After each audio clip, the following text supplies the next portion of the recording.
Okay, final keynote of the session. I'd like to invite Mr. Abhish Saha onto the stage.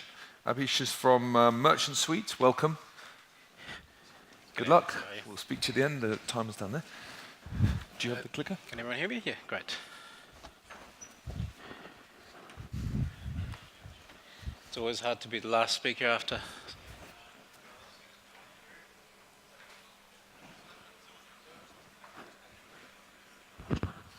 Hello, that's better. Okay, great. Look, I'm from Merchant Suite. I'm the general manager of a team of professionals that look after everything from card acceptance, transmission and storage, and working with acquirers around the world. Yes, I am a vendor, but I'm not going to try and give you a big sales pitch here today. I'm more going to talk about my experience because I have come from an acquiring background, 7 years at the Commonwealth Bank to be precise. 7 very big years of working on innovative solutions, and I guess the last 6 years have been with Merchant Suite, trying to develop further solutions out there. But what I wanted to share with you is the models that I've been involved with over the last 13 years in the acquiring game, and in terms of how successful these different models have been when it comes to card not present or e-commerce in general. Yes, I've spoken to quite a lot of merchants around the years, and I just want to give you a real quick story. Back in 2006 or so, when I first entered the space, my general manager basically needed someone to look after this new thing called PCI DSS compliance. We were given a nice little mandate to get all of our client base compliant within 12 months or so. Phenomenal job to get, in addition to having to run the card not present acquiring portfolio. And I can tell you the next 6 months of conversations with merchants were extremely not positive. Right? Quite a few colourful words were used in terms of becoming compliant within a year or two. The gist of the story was, Abhish, you've got to be kidding me. We have to spend $7 million or so to get compliant, and we've got other things to do like run a business. And that cut across everything from airlines through to large retailers and online retailers. So I went back to the drawing board and thought through in terms of how can I get this compliance happening? How can I reduce the risk of, as an acquirer, in terms of getting a fine? And by the way, if you are a merchant, please do stay, because there are a few lessons in this story for you as well. And they're around keeping your acquirers honest. Now, basically, the main sort of thing that I was talking about in terms of, just by way of background, just to let you know in terms of the scale of Merchant Suite, we have about 35,000 businesses on the platform. And by businesses, I mean we've got about well over 10 to 15,000 government entities, and also large retailers on the platform. So it's not just SMEs that are using the platform. You've heard my accent, so yes, I am from Australia, and yes, we are strongest in the Australian market, but we do have a presence across the Middle East, Africa, Singapore, and a few of the other Asian markets as well. And I guess we're here in Europe now to try and work on partnerships with acquirers and merchants to basically see if the model works well as it has in the other markets. And in terms of scale, we're used by SMEs, yes, but we are used to everything up to even public transport. So the public transport system in Sydney actually uses our platform for its top-ups for all of the commuters. So if we're down, the Minister for Transport is on the phone to our partner, and our partner's on the phone to me, and it's not a good phone call to get. So we are very much focused on the enterprise-grade availability side of things. As I said, I'm not going to try and sell to you, so that's the end of my sales pitch. Now, my next question for the acquirers in the room. Are you on an alta growth pathway? The graphs up there are real experience over the last 13 or so years that I've gone through, and looking at different styles of business models and acquiring solution models that I've worked with. You can basically see you've got the orange line there at about 5-fold the growth in about 9 to 10 years. and the other one which had over 30-fold growth in terms of merchant relationships in the same period. And it's basically an acquirer offering both models or both sets of solutions. Merchants having the choice to pick one, they're picking the solution set that's on the blue line. Now, I'm sure some of you will say the blue one must be damn cheap because everybody's buying it. I can tell you the merchants are not buying the cheapest solution. Merchants are buying the solution that costs about 50% more. That's where the growth has been of the more expensive solution. You might be asking, well, why is that? Why are they paying more? The acquiring game typically is fought on price. Does everyone agree with that? There's a lot of price competition in the acquiring space. With the solution set on the blue line, you've basically moved away from price and you've gone into business value. So in terms of the value you're adding to the business, how you're helping the merchant reduce overheads on their side. Some of the overheads the other speakers before me just were talking about in terms of compliance and risk management. And effectively, it shows that the blue line curve is the alta growth curve because online space, internet, there's been a lot of traffic growth, transactional growth, and I'd say the basic solution at the bottom there has followed market, possibly gone a little bit behind market, whereas the one on the other curve has gone well ahead of the market. Well, how do you get there? How do you get onto that ultra growth curve? Or how did I get my portfolio onto the ultra growth curve? Well, the first part, when I first went on that journey, it was all about removing the barriers of entry or barriers of staying compliant. And some of those early discussions I talked about with merchants, where PCI compliance was just something unachievable, and that's to do that not just for the merchant, but also for all parts of the ecosystem. So for yourself as an acquirer, and also the consumers that are right at the front of the food chain. Flexibility. So giving them a one solution that is very rigid and it doesn't move, and everybody has to comply to your specs and build to your APIs or your file specs.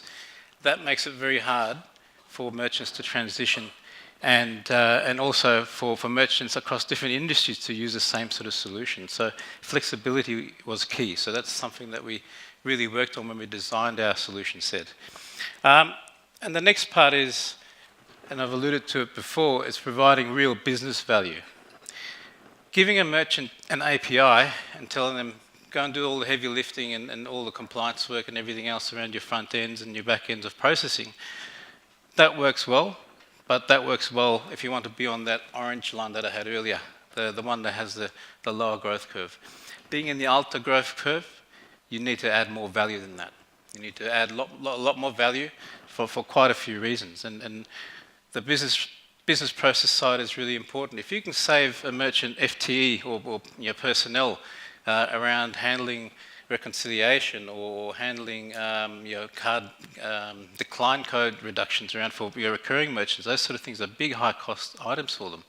If you can provide those sort of solutions for them that sit in their business processes, there are savings there. It actually justifies you being able to charge more. Okay, and that's the model that we went with, and it worked extremely well. Don't let the merchants focus on payment technology. Move that focus away from them as much as you can.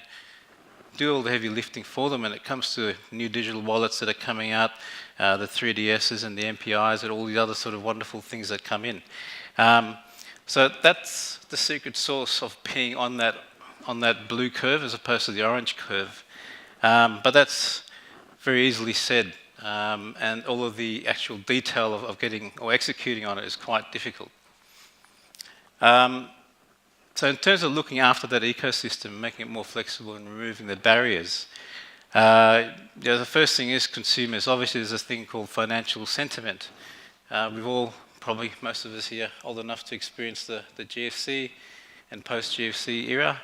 And those sort of things, yes, it can have an impact in terms of turnover or volume of what you're processing. But on the counter side, on our platform, what we saw was actually an increase in transaction volume, a rather rapid one.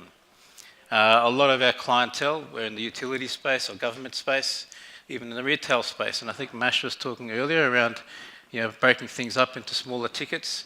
Well, we created solutions for hardship cases. So when the credit crunch really hit, a lot of consumers were struggling to pay, so we provided solutions to make it easier for merchants to provide for hardship case payments. From our perspective, more clicks, and we love more clicks in our business, but the tickets were similar in size. The merchants were happy because they weren't chasing as many debts and as writing off as many debts, and the merchants were also happy because their customers were happy and not complaining, right? And they weren't churning customers and losing them. Technology and devices, we're all consumers here.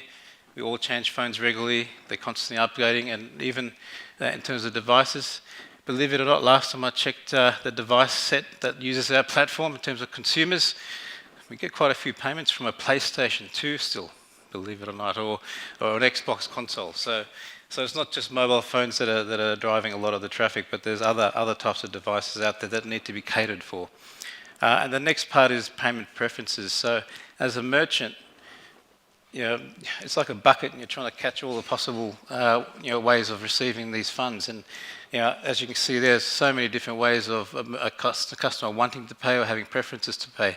So when you look at that merchant's experience, there's a hell of a lot of technology that needs to be looked after, a lot of things that need to be done to be able to be where their consumers are, and also then accept the payment the way the consumer wants to pay them.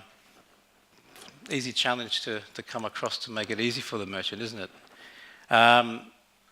From the merchant's perspective, a lot of them have legacy systems that need interfacing to, that need building to. Giving them just an API means they have to go and build into these legacy systems. I'll give you an example. In terms of our journey, we've got well over 1,000 file formats for different ERP systems and CRMs to be able to really board these merchants very quickly. And the reason for that is it actually takes away that IT build. They may still have their web interfaces integrating to the APIs and other tool sets that we have, but then their back-end systems needing reconciliation and other sort of feeds. Chances are we've already built a lot of the ERP interfaces that are needed to bring the large merchants on quicker, and the business case for them actually starts to drop rapidly around integration and boarding. And that was, again, part of that blue curve I showed you earlier. These larger merchants were coming on a lot quicker, and the beauty of the platform was to make sure that we helped with PCI compliance wherever we could, provide as many hosted interfaces that were malleable to meet the different merchants' requirements, and that removed a lot of the PCI compliance overheads as well. As you can see, quite a lot of merchants spend a lot of money on PCI compliance, and we've tried to reduce the footprint of PCI in their business quite significantly. At the end of the day, anything you can do with your payment technology as an acquirer to reduce the overheads of payment acceptance for merchants, and that's not your price, don't reduce your price, lift your price, but give them more value and reduce their IT spend on the payment technology. Let them focus on marketing their business to grow their business and get more volume on their business, which helps you as the acquirer. And of course, the last but most important, last but least part of the last part of the ecosystem that we're all in. Yes, merchant accounts, sales and distribution is very important. Having a payment gateway API is important. But what about the risk of your portfolio? That first day that I walked into my role all those years ago at the Commonwealth Bank, I walked in and it was purely API-based products that were being sold. In the two-party mode, everyone remember two-party mode? Extremely high risk from a PCI perspective because I had no idea what technology was on the other side of that API. I had no idea whether it was safe, secure, unsecured, who had access to it. As an acquirer, I had a significant PCI compliance exposure to fines, and also having to go talk to a customer or a merchant about finding them is not a positive experience either. Excuse me. So a lot of that, things they're thinking around just providing API solutions. Yes, they're flexible, but you're making your merchant do a lot of hard work, but you're also exposing yourself to the quality of the work that's been done at the merchant side. So no offense to any merchants here, You have good developers, I'm sure you do. But you really don't know if they're using someone from, one of those websites, $500, they got the integration done, and then there's no ongoing patching and no ongoing looking after that integration. You as the acquirer, if the merchant can't pay that fine, you pay that fine. So that's a really big risk that's out there. And that's for the last point there is effectively, if you do have more solutions that sit in front of it, you need to make sure that they stay compliant. But not just compliant from your perspective, but also compliant for the merchant. We recently had a mandate last year in the Australian market around surcharging or convenience fee. I know in some markets it's not allowed, in Australia it is allowed, but a very, very distinct ruling came out that said that if you are surcharging, you need to surcharge to the very same card type that's being processed. So effectively, debit card surcharge is lower than a normal credit card, and again, higher for foreign cards. And you couldn't charge higher for any amount, you had to charge what you were being charged as a merchant. The clients that were using our platform in terms of all the hosted interfaces, when that mandate came in, they were compliant the very first day. For them, it was logging into our back office, changing the rates that they wanted per bin type or per type of card in terms of interchange plus costings, and they were done for that compliance program. For merchants that didn't follow or didn't use our platform, a lot of them are still trying to get compliant, and they're getting fines. They have surcharging that basically was very flat. It was making a profit on their fees, and they've effectively managed to obtain fines for that. But and they're still claiming to still be building all the bin lookups and everything else around working out which interchange goes where. So in terms of a bit more of an example of why the business value focused platform is more successful. Just to get into a little bit more detail, I won't dive into the actual boxes, but what you see there is a typical merchant implementation. On the larger end of town, of course, and we've chosen to demonstrate something that has multiple businesses. We actually do have a lot of groups of businesses on board, like franchises and schools, or government entities with lots of sub-entities. And at the end of the day, in terms of all those different channels of acceptance that they have, you're looking at different vendors per channel of acceptance possibly. Also different vendors involved in different elements of technology. So if there's an IVR service, there's an IVR provider for hardware, a telco provider, and then you've got the gateway in the background. And all of that needs to be maintained. A new PCI standard comes up a notch. You have to go and update that solution along with the other channels and all the other solution sets there. So a payment gateway API provides, yes, an API, but does not help you with any of the other end user technology that needs to sit in front of it. Also, when things go wrong, what's the first thing that happens? It's not my fault. It's that guy's fault. It's the other vendor. Go talk to them. That vendor will blame another vendor. So time to resolution, potential points of failure are significantly higher with this model. In the model that I was showing you earlier with the blue line, the ultra growth curve, that actually changes because the solutions are end-to-end. From a merchant's perspective, there's only one person you need to basically run after to make sure things are working and they're operating. It's the one potential point of failure. My director loves to say the one butt that you need to kick, but it is one butt that will actually work very hard to make sure that the whole ecosystem it's working on has full control and keeps it up and running for you. From a PCI compliance perspective, it's actually part of the service. So that blue line, you're basically saying you use our interfaces, you'll be PCI compliant, even if the standards change and you're using our interfaces, you inherit that compliance. If you're using your own solution out the front of it, you have to look after that. So again, the more of those value-added services or value-added business-focused services that sit in front of that API, the lower the overheads there are for our merchants. And I'll give you an example. Sydney Water, one of the largest utilities in Australia, looks after the Sydney Basin in terms of water. they've been a customer on our platform for over 17 years. They started all those years ago just on IVR for automated phone payments when that was the latest and greatest technology. And as technology moved on, we kept adding more and more channels to it, and they kept using all of those channels. We've kept them in line with all that payment technology out there, all the consumer demand out there for the different channels, and they're still on the platform. From their perspective, their PCI compliance has always been a very low overhead. They just say, the guys at Merchant Suite are looking after all that for us, tick in the box. It is as simple as that for them. Obviously, their own processes need to be looked at as well.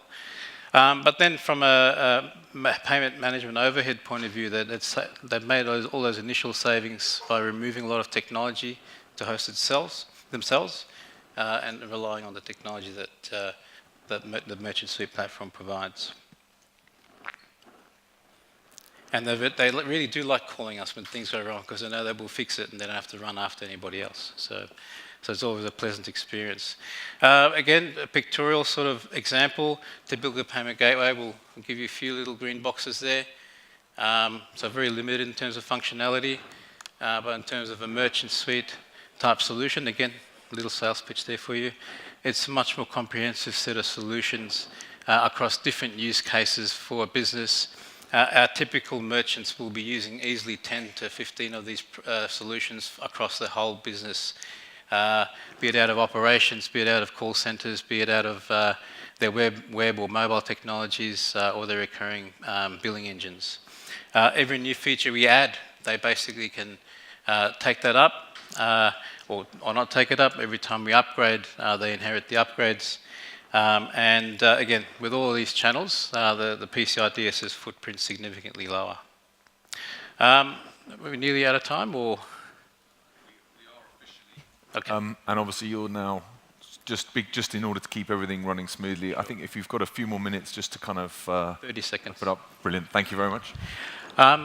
Look, I am here today and tomorrow, and we do have a stall sort of in that direction in the last hall, near the food truck. In terms of what we do, we operate in several models with acquirers around the world. We don't do it yourself. Do it yourself as you as the acquirer going off and doing your own thing. We have a co-label model, which allows an acquirer to effectively sell Merchant Suite along with their brand. There's a co-link that we provide. It allows all of your merchants to go through that, and it's locked to your acquiring. We will not push those clients to anywhere else. If you really wanted to spend up a little bit more and basically have your own brand, the Commonwealth Bank is one of those sort of clients that are white labelling of our platform. Basically have your brand and your link and your logo and everything, and the merchants experience your brand. They don't know anything about what's happening in the background. That's our white label model. And the do-it-yourself, as you can see, if you want to build all these applications with lots of different providers, imagine as a bank, I've been there, the contractual negotiations, the SLA management, ongoing management, the BAU, the support, and the experience to your merchants. How many different phone numbers are you going to give your merchants to call when something's gone wrong with the different vendors? And also when something goes wrong, which vendor can you rely on having said, it's not me, it's the other guy? With the Premier Commerce white label model and the Merchant Suite co-label model, you're effectively dealing with one vendor or one partner, and that lightens the load of having to look after this technology because we can provide all the support to your merchants. In my team, I have a whole series of pre-sales and implementations teams, along with very qualified product teams that have mostly been from acquiring background as well. So we are a tech provider, but we have a lot of acquiring in our DNA.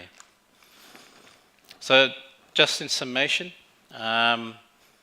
which growth curve do you want your acquiring business to be on? Few big factors is that there's much more acquisition capabilities with a multifaceted platform like ours. Also lower churn. Because you've got all this functionality that you're providing as an acquirer, is your merchant going to look at another acquirer? The two main reasons we lose clients are, one, they've gone out of business, and two, they've been acquired by another business that's banked elsewhere. We we very rarely lose clients because of any other reasons. And also from an acquirer perspective, open up more revenue streams for yourself. So it's not just about the merchant service fee or MDR, I think it's called in some markets. Get a transaction fee for processing payments. Get a transaction fee for sending out an SMS that's related to a payment. So those are sort of the summation remarks. And to finish off, I'll just show you an example of one of our little innovative solutions.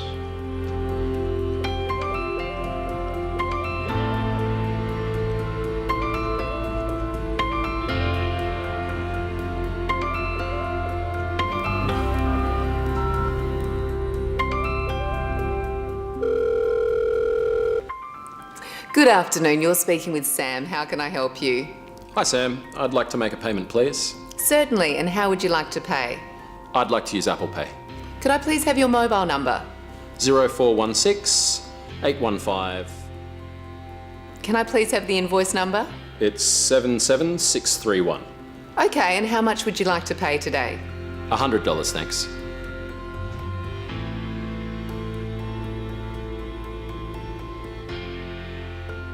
I've just sent a message to you. Please tap on the link, select Apple Pay and follow the instructions. I'll stay on the line until the payment is confirmed.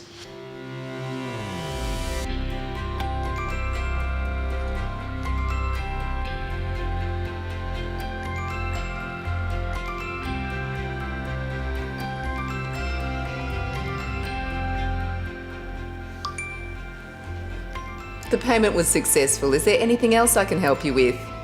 No, that's all, thanks. You're welcome. Thank you for your call and have a great day. You too.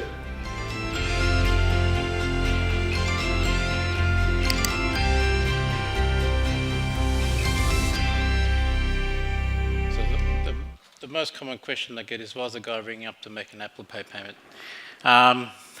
The answer is, imagine that was an outbound phone call, or imagine that was a real detailed sales call, and they made that payment. Rather than letting that customer walk away to the website or somewhere else to make that payment, you've basically made a payment through Moto, mail order, telephone order mode, but you've turned it into a 3DS transaction by moving into the online domain. So it's actually helping merchants reduce their risk when it comes to Moto significantly.